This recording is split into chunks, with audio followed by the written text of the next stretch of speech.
And the Pens are kicking another day, man.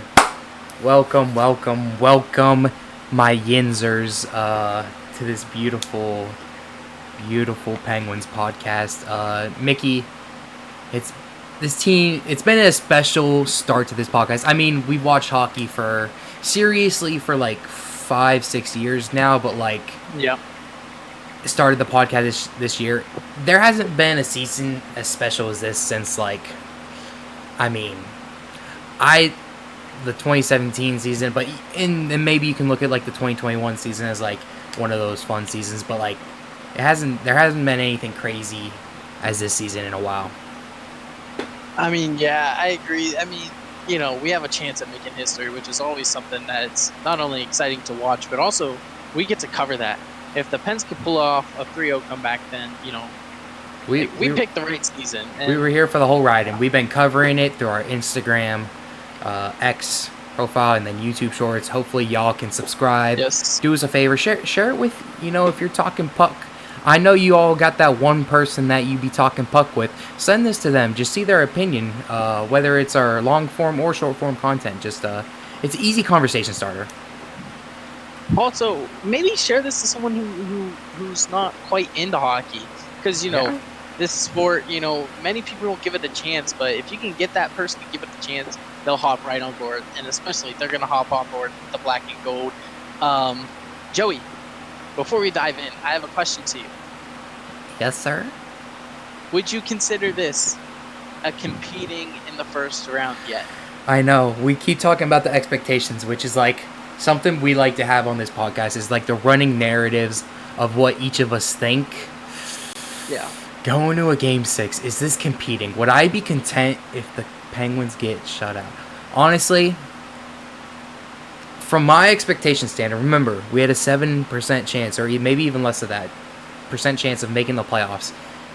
If we get completely blown out in game 6, I personally still don't think that would be my expectation. But let's say we fully compete and, maybe lose a close one, hopefully not knocking on wood, callback, or like go to overtime and lose in game 6. I think that would be then competing in a playoff series. Just because because we had 3 games where we didn't compete, and then it's not like we've dominated any of these games that we've won. No, so, we have not. In my opinion, if we get blown out this next game, that wouldn't be the expectation. And I know it's thin margins that I'm saying, but if we compete in this game, then the expectation is filled. But that's just my expectation. This team has a bigger standard for themselves, I guarantee, within that locker room. At this point in the season, when they're down 3-0, they're literally just playing to not only stay alive within that Pens jersey, but also staying alive as a team. This team has a chemistry that is hard to come by, because you have the mix of old guys, young guys, people in their prime. Yep. And they're playing for each other, man. Arthur Sheloff, they're playing for him. And even Stu giving Arthur the steel hat. Like, this team is special, not only on the ice, but just their chemistry off in the locker room, man.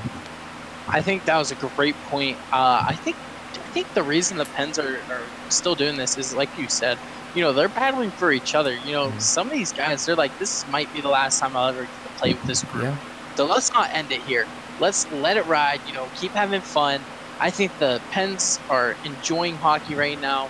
I think, obviously they struggled a bit at the start of the series, which eventually may lead to them losing the series. Let's hope it's not that. Yeah. Because, the Pens are playing great hockey right now, but did they dig themselves too deep of a hole? Yeah. That will be the question that will be answered in 2 games and maybe 1. Something else I just want to quickly bring up is, I think not only are they playing for each other, but I think them realizing, snapping in reality, we're playing Philadelphia Flyers. Like, yes, we have the Capitals. Yes, I don't like the Bruins. Like, there's a bunch of teams that are like, this is it. Flyers are our rival. I think that snapped into their head, and you still see guys playing. I mean, Wotherspoon always plays with a little snarl. You see Malkin flipping that puck into their team bench. Like, we're still playing with a little bit of grit, and I think that's another factor of the series that, like, is propelling us while we're down, as worse as you can possibly be. But Mickey, if you want to, let's go in reverse. I think we should talk about the game 6 matchup a little bit and the stakes on that, and then we can go back and recap game 5. Okay, yeah, let's talk about this Game 6 matchup. I mean, Pittsburgh's going back to Philadelphia. Yeah. They won one and lost one last time they were there. Philly's going to bring it. The people in Philly really want this series win. And, they lose 2 games. It's going to be packed. Yeah. And, Philadelphia, they have a strong fan base. Not as strong as Pittsburgh, though. No, not as strong as Pittsburgh. If we're making predictions, my personal prediction that I've been seeing this go through, I think the Pens are going to stomp into Philadelphia, and they're going to send it back to a bird with a 5-0 win. That's just my expectation, and I think that's what's going to happen. I don't expect this to be a close game whatsoever. I feel Pittsburgh's just going to go in there and dominate. Yeah, I'm not going to lie, Mickey. I couldn't disagree with you more. Not only because there hasn't been a close, there hasn't been like a dominant series for us. I don't think there's been a time where the Penguins have like truly looked like the dominant version of themselves during the season. And I mean, Philly at home, and just the way they play defensively, like I don't see us coming out with a decisive victory. Just because I mainly saw that outcome in Game 5. Game 5 is kind of the game where Pittsburgh should have got the easy one, and in terms, we kind of did get the easy one, even though it came down to the last minute with us only being up by 1. I see Game 6 as, like, honestly, like, kind of the game of the series, man. Because the reason I'm saying that is if Philadelphia goes back to Pittsburgh in Game 7, losing 3 in a row, I think it's almost, like, mentally already won for the Penguins. So that's why I see this game being, like, the last vein for Philadelphia, in my opinion. I think they're going to give everything they got in front of their home crowd, and it's going to be the hardest game of the year for the Penguins to win. Because I think once we get to Game 7, it's... See, I'm not as strong about that Game 7. Obviously, you're taking momentum in, but I feel like once you get to a Game 7, everything's off the table. It's a fair point. It's 3-3. It doesn't matter who's won the last game. It's Game 7. You need to win this game to move on. So I don't think momentum's as big of a point into Game 7s. Yeah. That's just how I feel in all sports that are best of 7 series. But quickly to counterpoint, I think we see each other's view perfectly. The one thing I would say is Philadelphia is like, you don't want to fight a dog when they're backed up in their own corner. That's when you don't want to fight them. And I see this Game 6 as them being backed up into their own corner. And then once you get that Game 7 reset, I think we're a better team than them. So that's where my perspective... while I completely understand what you're saying, and there's a part of me that does agree with you, my thing is, they're backed up in the corner right now, and you're going to get everything from them in this Game 6. And then Game 7, we're clean slate. We're a better team than them pretty easily, as we've shown these past 2 games. Star for star, depth for depth, goalie for goalie. You're right. I mean, you're kind of persuading me a little bit, but I do feel like this Pittsburgh team, like, there is momentum going into this game. Philly, like you said, their backs are against the wall. It depends on how they want to go about it. It's either they settle down and take it like a good boy they are, or gritty, fight back. Gritty. But, yeah. I mean, talking about this Game 6, they're a young team, so they're gonna have some snarl, they're gonna have some fight, but like, it's the biggest game of the season in my eyes. Like, I don't see a more hostile environment that the Penguins would play for the rest of let's say we make it to Stanley Cup Game 7, besides maybe that situation, from this game to the playoffs Stanley Cup Game 6, I don't see a more hostile environment that Pittsburgh could possibly go into. Like, Philly knows this is their last chance to, like, give something to the Penguins, who, not only has the fan base been being dirty and, like, just scumbags, honestly, the players have also. So I think, like, the environment is just going to throw everything at these Penguins. They're going to be fully tested in this Game 6. So that's why I wanted to cover it first. I agree with you. This is going to be the test. This will be the test, I think. Yeah.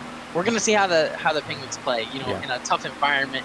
Are they going to step up and rise? In my opinion, if they step up and rise, they're going to dominate this Game 6, as I was saying. But if they don't do that, then it will be a closer game. I can see where your point, because we're leaps ahead and bounds ahead of this team. Exactly, we are. With Sheloff playing the way he has been, man. I think he's been more disciplined. Like, there's been some pucks where he could go through. You could see he's a little more structured in his base, and he's just doing the smart things as a goalie, and not trying to do too much.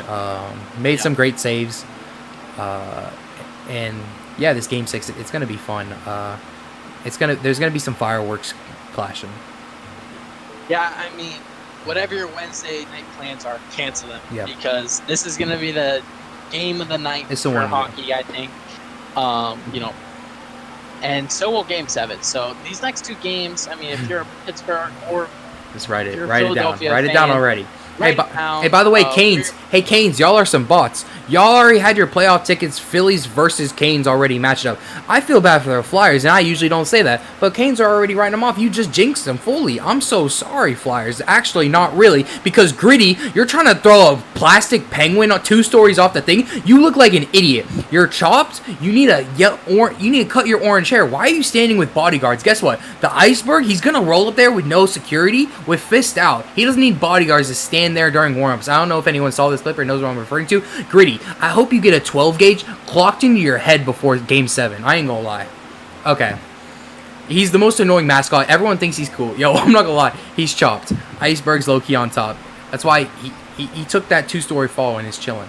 But yeah, you want to recap Game 5? Yeah. Let's dive into Game 5. Yeah. Personally, in my opinion, the Pens in this game, I mean, we won, and like there were some parts where it was a clean game. The Pens shot themselves in the foot.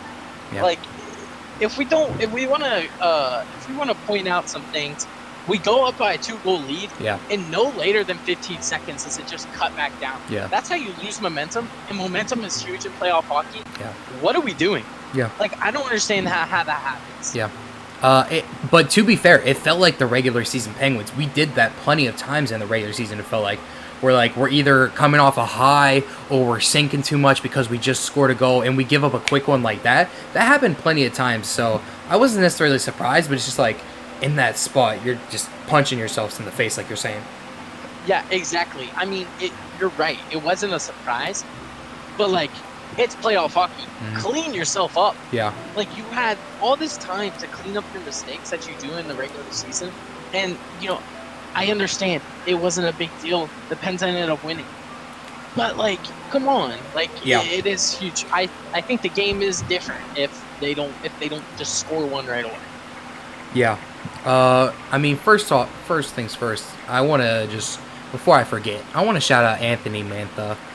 Because not only does he get the assist on that very first goal that set the full tone, it's off of an aggressive forecheck that he probably didn't have true position for. Flies the fastest I've seen him all season, is hungry for that puck, gets control, uses his shoulder, and then makes a perfect pass in net that doesn't even connect because Ben Kendall whiffs on it, and then Soderblom just chasing down the play. Yeah, that play is made by Mantha, and I just want to give him his flowers there because not only does it show his skill to just know that he needs to put the puck in front of the net, it's off of a hustle play that he didn't necessarily have an advantage on. And that's just beautiful hockey to set the tone in the first period from a guy like that whose, honestly, effort and attitude has been questioned by like people all series long. So that's just huge for me visually seeing that. No, exactly. I mean, in our last episode, we said some of these guys need to step up. Mm-hmm. The charge has been being led or being carried by these older guys. To see Mantha, think of the Penguins this season.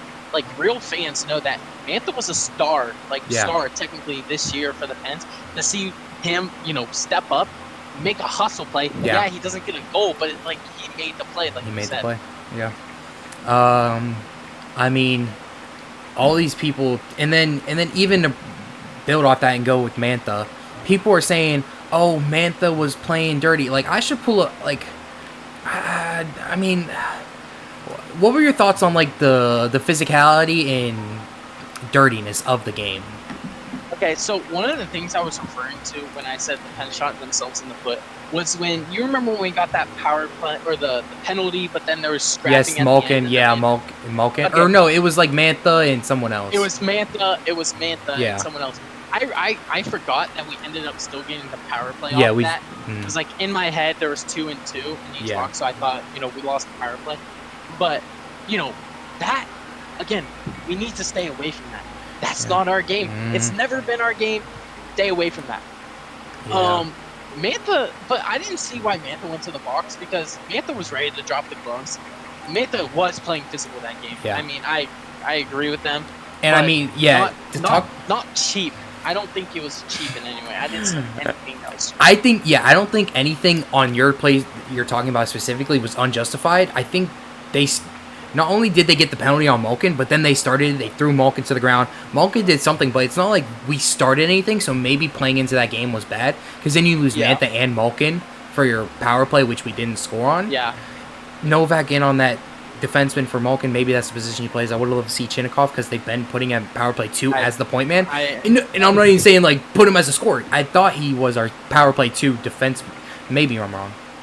Like, can we talk about this? Like, I understand you might want to just look past this, but who has the best shot on the Pittsburgh Penguins? Yeah, but we've been saying, I mean, we already went through this game too. We texted about it months ago. I'm not looking for them to change everything now. This should have been done during the season. So, but I do want to blow by this because we've already talked about it. But I get what you're saying. It's a great point to harp on. Especially when Malkin and Mantha are in the box. Like, why would you put... I get it. Yeah, I don't know. The best shooter, why would you not put him at the point? Is not and starting, but to replace. Yeah. And with the way they're playing their power kill, it's kind of like a diamond for us. So it's not even like we have two true point men. It's kind of Carlson running the center point, dishing off to the wing. So, I don't know. Back to the play. Let's not talk lines because you want to, You want to say cheap? I'm gonna be honest. Malkin, I think it was like the first or second whistle of the game, flips the puck into the bench. Technically, he was provoked, and it's not that big of a deal. But it's not cheap. But it's the grittiness I like. It's not letting anything just brush off your shoulder. I like that, but I see what I didn't see that. It was like the first play of the game. I don't have a clip of it, but I have a clip of what people are saying is a dirty play by Mantha. Like, it's put into the goal. He gets pushed into the goal, slips. Nothing dirty intentions. Mantha is 2v1ing these Flyer bums. Like, oh, people are saying uppercut. He's fighting two guys. Like this tweet, whoever this is, yo, Flyers Nation. Your account should be banned. Anthony Manchester sucker punches Travis. Like, when is there a sucker punch? There's two people coming at him.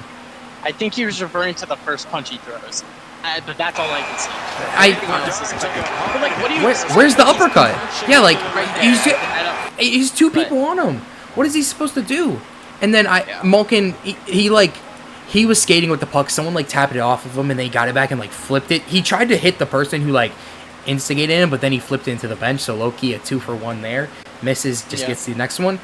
I kind of like that though. And people saying that like, oh, the refs are on the Penn side. Like, what? Like maybe during the games we lost, we got some calls, but like in the games we've won, if anything, the after the whistle stuff has been called evenly or in our disfavor. Yeah, here's what I do want to say though. I mean, if I'm an NHL referee and I've been watching this series, who have been the primary instigators of the series? The Flyers. Yeah. So if I'm going to referee a game, I'm gonna most likely, you know, the Flyers are starting this stuff. This is the Penguins' game, and I think they're starting, and they're trying to get under our head. Yeah, it's facts. True. It's true. If you think about like who is starting, like the refs are gonna think the Flyers are starting everything because they have the whole series on. So yeah, you gotta watch that, but you gotta love this from freaking Shilly getting in Zegras' face. I mean, this was game 5, but you gotta love the way Shilly's been providing, and I think it was either mic'd up or it was just after the game. First thing Crosby does after getting back checked. By the way, I was gonna pull up the clip of that, but if you haven't seen it, look it up. Like Crosby end of game 5 or whatever. Did you see that 5 seconds after whistle, Crosby got back checked? After game 5? Yeah, I saw that. Yeah. That's probably the dirtiest thing that's happened in the series. And then the first thing Crosby does, goes up to Shilly, says, "We're not done." Gives him a tap, goes on his way. Crosby also another 2-point game. Yeah, and also, holy, he lit the fire. Lit the fire. Can we take a second and just talk about those 2 empty net misses? Yeah, that's insane. The whole time I was thinking, every time he missed, the whole time I was thinking is an ESPN tagline saying Crosby misses 2 empty nets, Flyers win. Yeah, that's just what I was thinking. So every close. time he missed. Insane. The second one would have been a highlight play. The diving one was incredible. The glove looks like Connor Griffin catches out there. Catches it, tops the floor, dives off the post. It was scary. It was scary too because they got a shot. I forget they got a shot. Shilly made a great save off the pad. I think toe kick. But Crosby, man, not only did he revive this series for the Penguins with the goal in the last game and the way he's played this game, but it's just the energy. It's just the energy of it. And then the Flyers want to come and do some BS like this, bro. Watch Cursor after the game, Konichi, what are we doing? The play's dead. The play is dead. NHL, protect your players. It's so simple. Just protect your stars at least. What are we doing? That's disgusting. Because he actually could have got hurt from that. I think it's worse because it was the end of the game. After the play, over, I think that's suspension. It should be. Someone tried to kick Rust earlier. I know it's disgusting. That was after the game. The game's over. That's not allowed. I think that could be assault. Yeah. That might be illegal in the streets of Pittsburgh. But man, yeah. Also, to bring up what I said before Game 5, I said Chris Letang scored his last playoff goal of his career. Yeah. Talk about. I don't even know. It's unfortunate. I'll be honest. Letang should have went straight to Three Rivers after that game. Bro should have put it all on black because that might have been the luckiest goal I've seen. And I actually felt slightly bad for Vladar when he's sprawled in his goal. But you're a bot. You're a bot. You're a bot, Loki. Vladar. At least Letang got it. Good for him. He's sliming out the whole team at this point. You know how it is. Yeah. I will like to say this. It did look like Letang and Gerard were flying around. I don't think they played terrible defense as bad as they were playing other games. I think they stepped it up. And from what I saw, they're flying around. They're using their speed. They're definitely using their speed more efficiently. And your point is what I want to build into is honestly, I think Muse had a great game. I think the way Gerard and Letang are playing, where they're taking shots from the blue line, and even Carlson, it was unfortunate we got the tripping penalty, but takes the little chip shot from the blue line. We're putting a bunch of shots on goal from defenders, and I don't hate that. Just, if anything, get a stick on it or just get the puck deeper. Where before in the series we were trying to pass and with our defensemen doing a little too much. They're playing a very basic game where a lot of times they're just chipping the puck, not trying to go D to D, and putting shots on goal from the blue line, which I like. Yeah, and you know what makes taking those shots from the blue line even better? When you have a lead.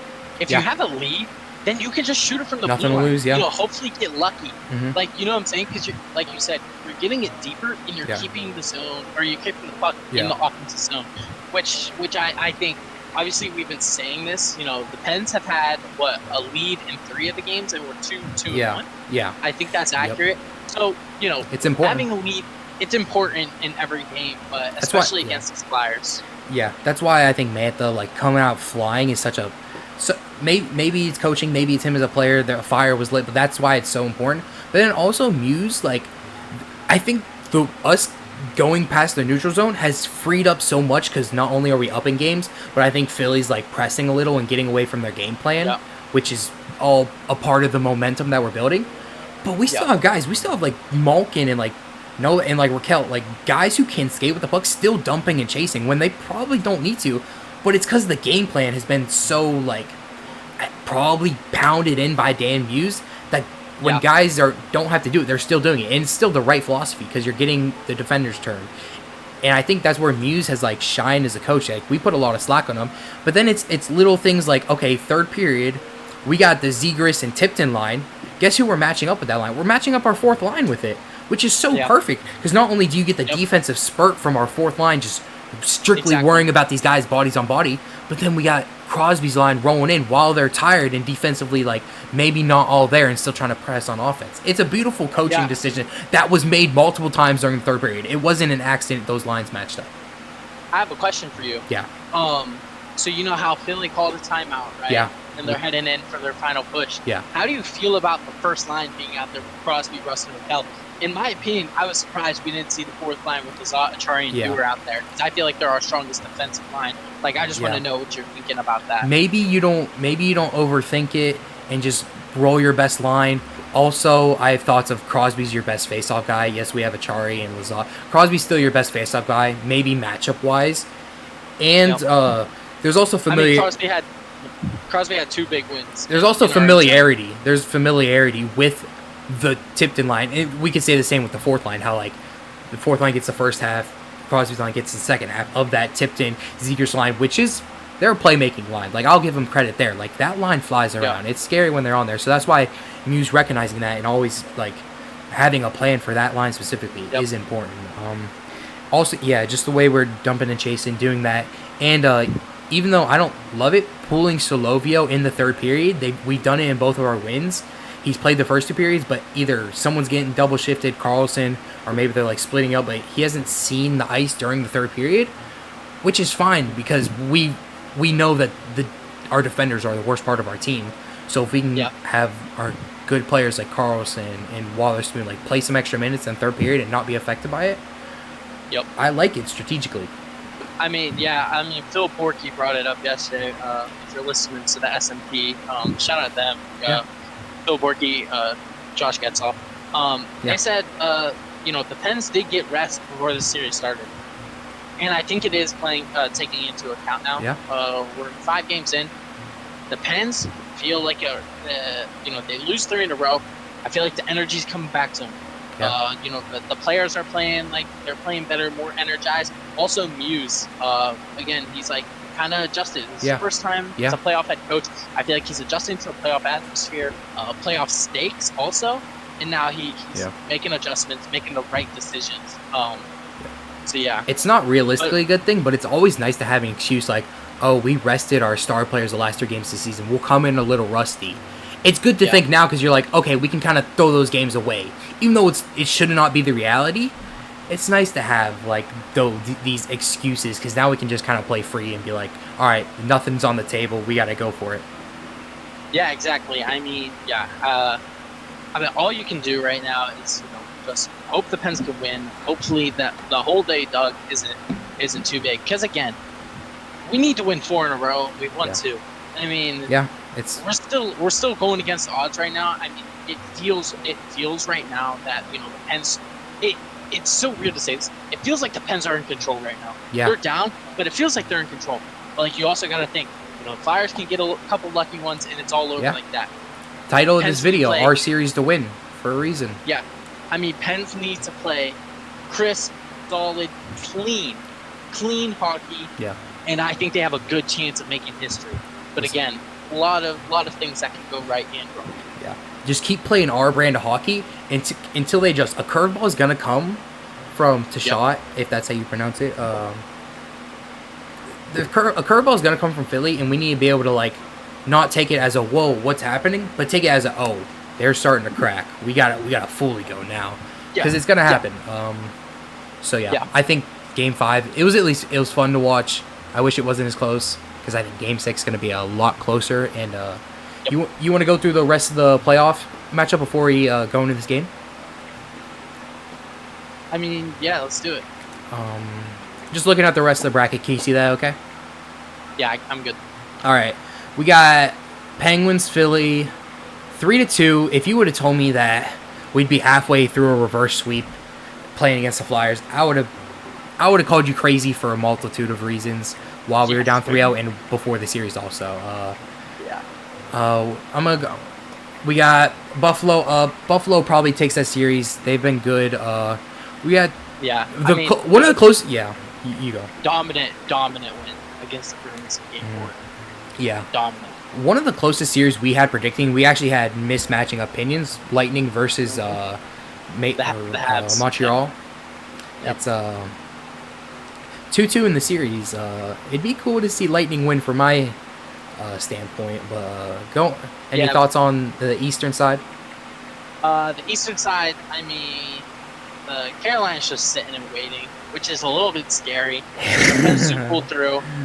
It's gonna be but again, maybe they're gonna be rusty, but we'll worry about that when we get there. I Yeah, mean, I know. Tampa Bay versus the Habs. I mean, great series. I mean, second to Pittsburgh, but still great series. I think Buffalo's gonna destroy both those teams, in my opinion. Yeah, they're playing they're playing a really good brand of hockey right now. Yeah, I think the real talking point. Yeah, I think the real talking point's at the bottom left of your screen. Ooh. What is going on in Edmonton? Yeah, I mean, I think Jari was in for a game, and the Ducks have just dominated. They were up 2-0 in the first period. Yeah. I turned it off. I turned it on, and I turned it off. Yeah. I'm like, all right, Edmonton's gonna take you this. think McDavid is just the story of him having no help and go on as a forward with defense. Like it's really the story of him versus the Ducks, and I think the Ducks are strong enough to take it, which is a huge surprise to me. Yeah. We got Utah versus the Golden Knights. Honestly, what are these teams, bro? If you looked at me 10 years ago and were like, this is your 2-2 matchup, these teams don't even exist. Like the Utah, someone called them the Utah Elephants when I was calling them. Like, good for them. I haven't really been paying attention. These rebrand teams are typically good because Yeah. get the picks. They get the picks. The fifth best player from each team. So, Yeah, like you just get like Fleury, Fleury led them to their Stanley Cup, the Golden Knights. Is that who they picked from us? They took Fleury from us? I don't know. I need to research that. I don't know if we traded Fleury or how they acquired him, because then he went to the Wild after. If I'm correct. Yeah, he bounced around after that. Shout out Fleury always. Yep. In my opinion, I fully disagree with you. The series of the NHL, in my opinion, is this Stars versus Wild. I mean, Jason Robertson is the truth. I think their Game 3 win, he came out, got a huge assist, and then gets a power play goal. He's been playing phenomenal. But guess what? In overtime, Game 4, Boldy gets the deflection for the Wild. That's an overtime game.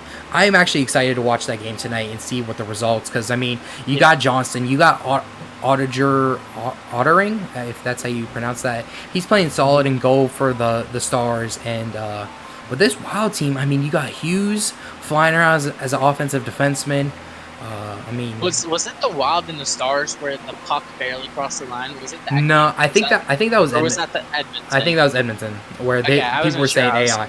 Yeah, but that's my series that I'm watching right now. 2-2. That'll be great. Yep. You know, Colorado also just waiting for them. I'm not gonna lie. Whoever wins between Dallas and Minnesota, y'all are getting smoked by the Avalanche, and it's not your fault. It's more on the Kings, to be honest. They're gonna have potentially 7 to 8 days of rest and go into round 2.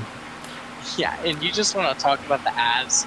I mean, they did what? I mean, I think they kicked it into another gear. Yeah. I mean, they're looking like the start of the season. Yeah, they're an experienced playoff team. There's like no doubt that they're going to be able to, perform like this, and I think it's going to carry them to a cup. To be honest, like we said in our predictions pre-playoffs. Exactly. Yep. Oh, and then looking at the Penguins Flyers, like you said, I'm not going to say anything because I don't want to write anything and put anything out there. But if the Penguins make it through, it might look very similar against the Canes. But I mean, we gotta win Game 6 first. Mickey, you want to give your score predictions? I just wanted to touch on the NHL. You know, see how everything's shaking out in round 1. Yeah, I mean, we're a Pittsburgh Penguins podcast, but we still like to talk about all of NHL, big NHL. So, I mean, like I said earlier, I'm expecting big game for the Pens. Yeah.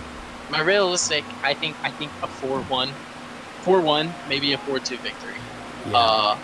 I'm predicting a victory here. I expect them to stomp into Philadelphia, and I think the baby assassin Ben Kindle's going to get the first one for us. That line's going to stay hot. Ooh, interesting. I cannot disagree more. I think this will be like a 4-3 overtime win. I hope it goes the way you're predicting, but I can see this one going overtime. I can see this being the game of the year, to be honest. And I wanted to say Raquel, but I think it's going to be a little gritty first goal. I'm going to go Ryan Russ. Some type of rebound play. Something like that. I got Rusty, though. I feel like he served me good in my first goal predictions a lot this year. So, anything else to say? It's been. I mean, I couldn't imagine how fun this series has been so far. In the ups and downs, it's been. I mean, I mean, if you're a fan of the podcast, you know this is the matchup that I wanted, and it's delivered. I mean, if you look at it from a wide spectrum, I mean, I think this will be a series to remember. No matter what happens, we've had some highs, there have been some lows, but I think this is a series that will go down, and I think the Pens can make it a series that will go down in history and put us in the books as something that no team or teams have done, but no team has done recently. We believe, man. We believe, bro. Let's flip this script, yes, man. I hope y'all get your popcorn out. Get your black and yellow. Yo, Gritty. I hope you trip and fall and like stub your toe or something. I hope y'all have a great night. Yep. Wear your black and gold. See ya.